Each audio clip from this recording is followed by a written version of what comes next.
I hope it is still helpful for you. I hope you are still finding it, that it resonates. And whatever you're dealing with for this month, I hope that this provides a little bit of guidance for you. I am traveling right now. The setup is different, as you can see, and I apologize for the sound quality, lighting, etc. So, my apologies. Okay, and more than anything, I'm very sorry that this is late.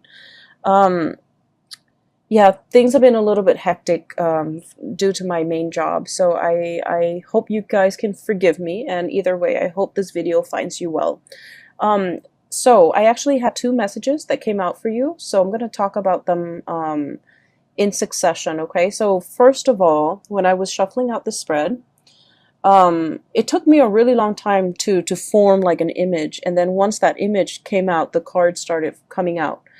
So what I saw was very distinctly, there is a man, he's driving down like a very mountain, hilly road, okay? It's a two-lane street, and there are a lot of hills. So he's going up the hill, and he's in this really small, white, compact car.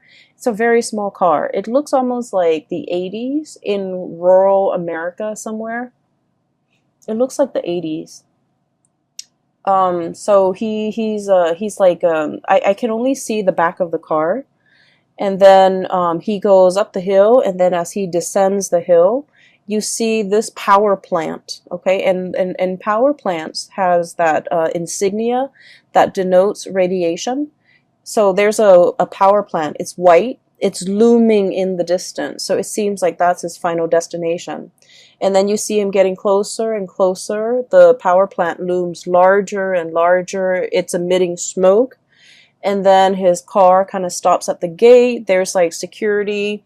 He gets through, gets to the base of the power plant, and he steps out of the car with a full suit and also his briefcase, okay? So I was thinking that he works there. He works in this very intimidating, looming, like it seems like for many of you, you might work in an environment, in an organization that is like heavily scrutinized. Okay, that's what it feels like to me, because the power plant is huge. It's emitting smoke, so who knows what it's allowing to leak into the environment, right?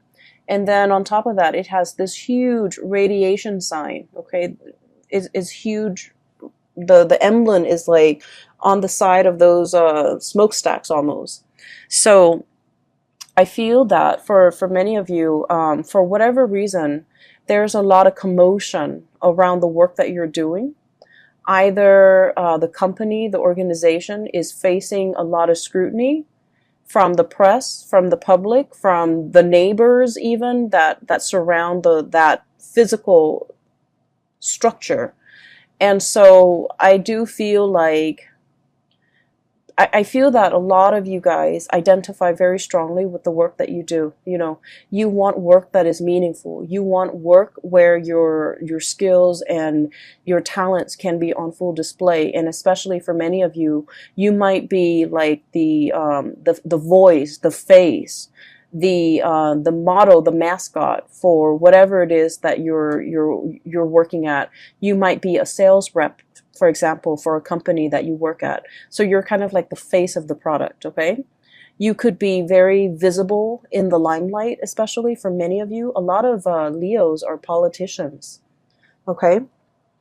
And so I do feel there's a lot of like, you're kind of like in an environment that might be facing a lot of scrutiny, and you're doing the damage control. You might be the PR person that everyone reaches out, and you might have to deflect questions, you might have to create your own red herring in order to distract people from something. From something. You might be hired to take on a position so that you can do damage control. You might be hired on by a firm in order for them to fix something that they've made a mistake on.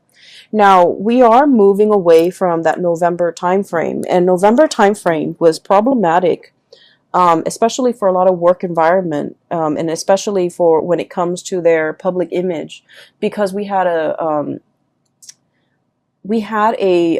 very profound Mercury retrograde period where a lot of deeply buried things are coming to light, okay, or were coming to light. It was in the sign of Scorpio. And so I felt like a lot of things that people kind of sweep under the rug, a lot of deep, dark held secrets, especially as it pertains to companies, organizations, and work environment and things like that. Things that people in power were trying to hide from the public, or truths that they were trying to distort, or just things that they shove away when no one is looking. I feel that all of that might have come to light recently, and as a result of it, you're kind of called in to do some damage control. Okay, so that's what I was feeling. I just feel like the work environment that you're in is facing a lot of scrutiny. The people you might work with, they might have their own personal issues that's facing a lot of scrutiny. Okay, and they're faced with a lot of scrutiny. And I am sensing a lot of people will come to you for the month of December, asking for advice, like, should I do this? Should I do that? Because they're really concerned about their public image.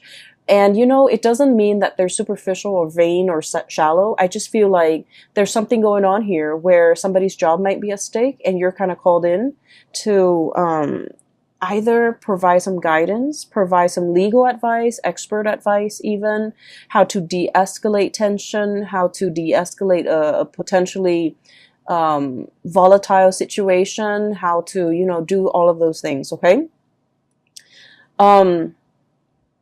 I also feel like, you're good at your job.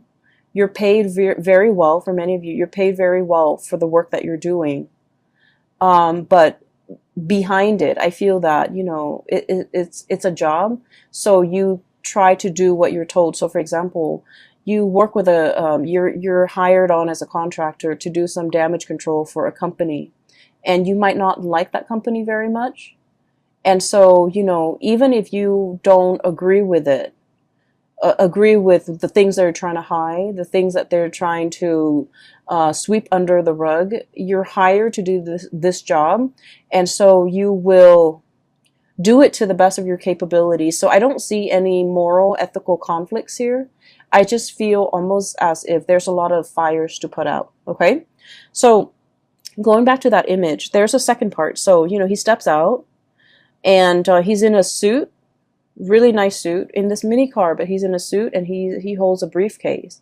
And so, my initial thought was, oh, he works here, he's an employee. But then I see him like with in that briefcase. It's not like papers or laptop or things like that. I guess in the 80s they didn't have laptops. It's not like papers. It's a science kit. Okay, so he has like those what are those, the droppers where you take a little bit of a water sample and you put it into a slide, things like that. He has a dropper, he has machines to test the radiation level, and so he opens it up, puts it on top of the front of the car, the hood of the car, and then he starts to go around the area, the power plant.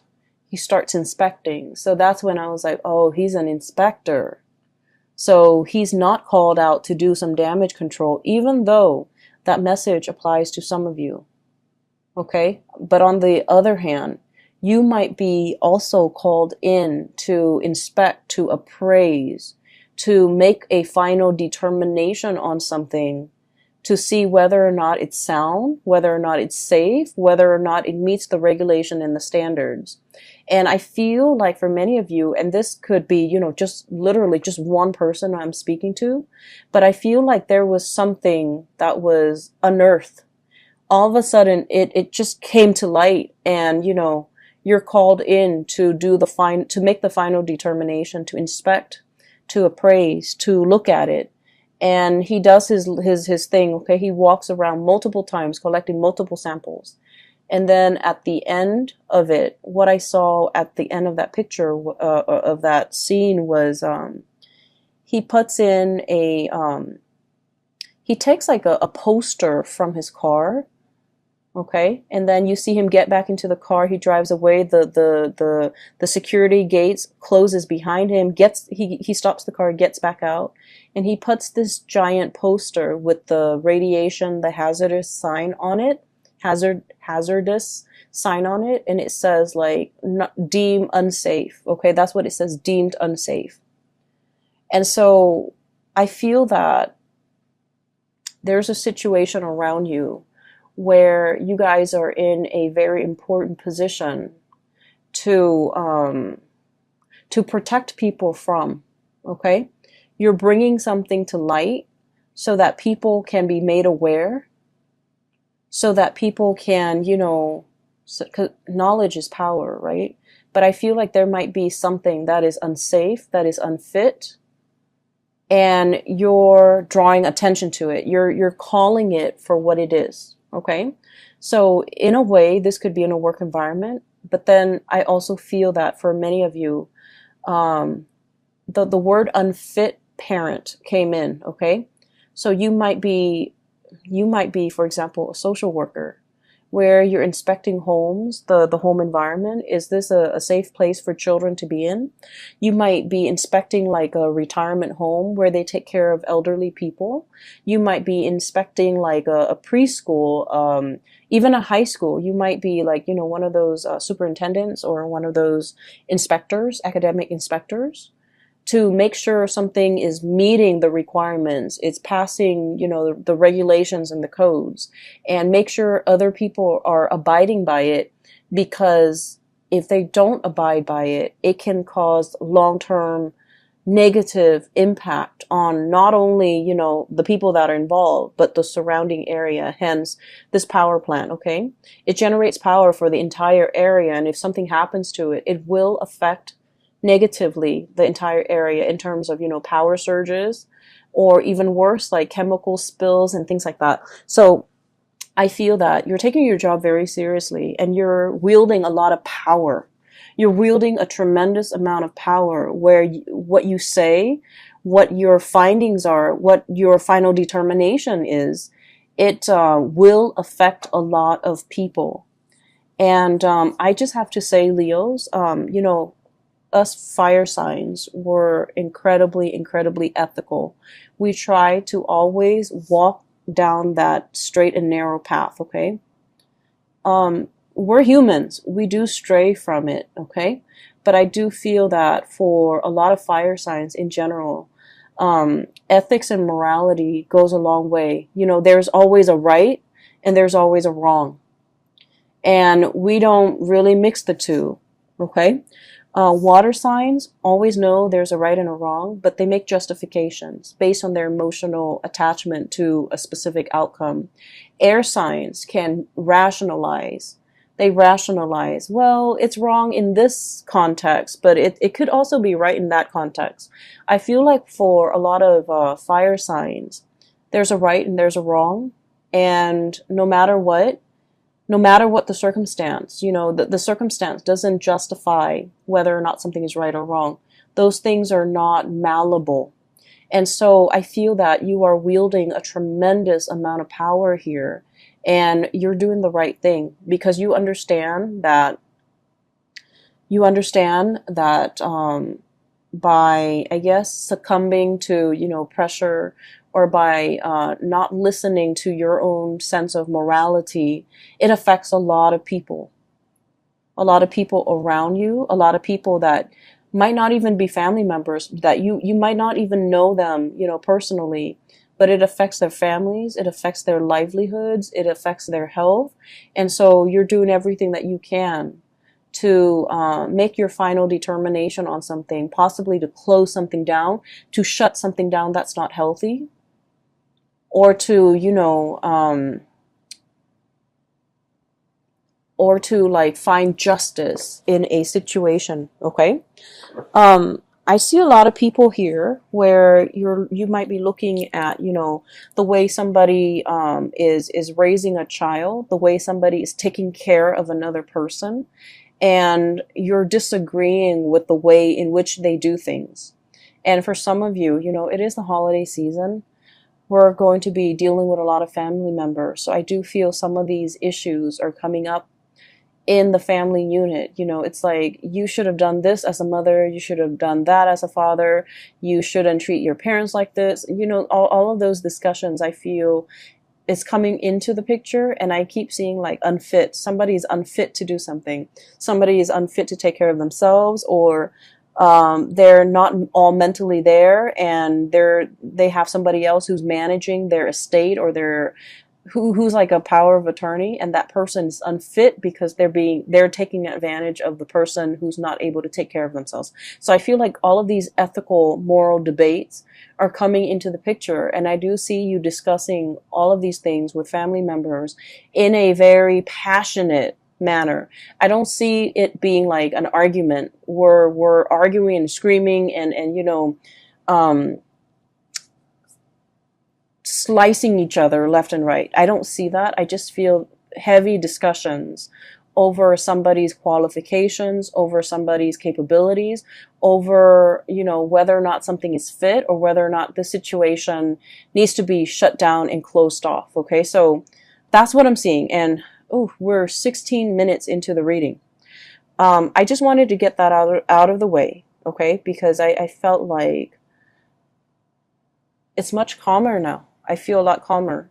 The power plants, you know, the looming sign, that radiation sign is so strong. Like it was so big, it was so visible. And I feel that it just needed, that message needed to be conveyed, because I feel like there's a potentially toxic, hazardous situation, and it needs to be called out. It needs to be labeled for what it is, so that people know to avoid it, and it needs to be shut down. Okay, so that's just the bottom line. On the other hand, on a lighter note, okay, I do see two people here. So let me talk about these two people. I feel like that was the work situation. So let me talk about these two people here. I have one person who is who they're very much still interested in you, but I feel that you're turning your back on them, and you're turning away from them, and you're finding love and inspiration and passion and, you know, reciprocity elsewhere. Okay. I feel that you are upset and frustrated with this person. And this person is shown up here as the Knight of Cups, okay? It seems almost like he's got a blob. It's like a paper bag over his head, okay? That's what it feels like, doesn't it? So I feel that you are frustrated with this person. I feel that they do a lot of things that frustrate you. I also feel like they're overly affectionate and possibly a little bit needy. And I also feel that they're looking for you, wondering what you're up to, thinking about you, possibly even, you know, trying to reach out to you. And I feel that you respond when you want to, but this person is no longer kind of like your top priority. I feel like once upon a time, the love between the two of you might have been very hot and heavy, okay? Because I do see an energy of like opposites attract. There might be a huge age difference. There might be like a cultural difference. There might also be like, you know, it might be like an interracial coupling type of a thing. But I feel like there's a certain degree of, you know, like you guys are very dissimilar, okay? Very different from one another. And there's a certain degree of mismatch. And because of it, it's very passionate, it's very fun, it's exciting. But it ceases to be those things, because I do feel that you might be turning elsewhere for love and for validation and for, you know, a relationship. And so this person is wondering what you're up to. This person is like not really sure how you feel about them. And they wish they could know how you feel about them, because they're wondering and always thinking. And, you know, if you are a cross watcher, and this sounds like you, I just feel like with fire signs, what you see is what you get, okay? Fire signs are very straightforward. If they're communicating with you, they like you. If they're not communicating with you, they pretty much have exited the picture. And so I feel that for many of you, you have left this person kind of like hanging, or you've just left them out in the cold. And they might, be bombarding you with messages, but I do feel that your heart is already elsewhere. And then I also feel for some of you, you might at the end of the day, decide that this whatever you had with this past person, I feel like it was lacking in emotional depth. It was lacking in it's like you talk about one thing and then they don't have an interest in it, so they steer the subject somewhere else. Or they talk about a certain topic and you have no interest in it, and so you just kind of like change the topic. So I feel like there's very little compatibility, and it created a situation where there was no chemistry. There was no emotional depth to the conversation, to the interaction. And when you it can feel to me like it's very time consuming or quite draining to be around this person. Not because they're a bad person. It just feels to me like it requires a lot of effort just to keep the conversation going, because you guys don't have a lot in common.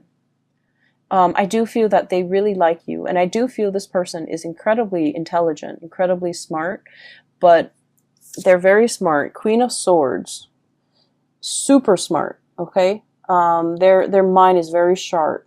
They're very discerning and perceptive, and they're probably like the really book smart type of person, but emotionally they're not very intelligent.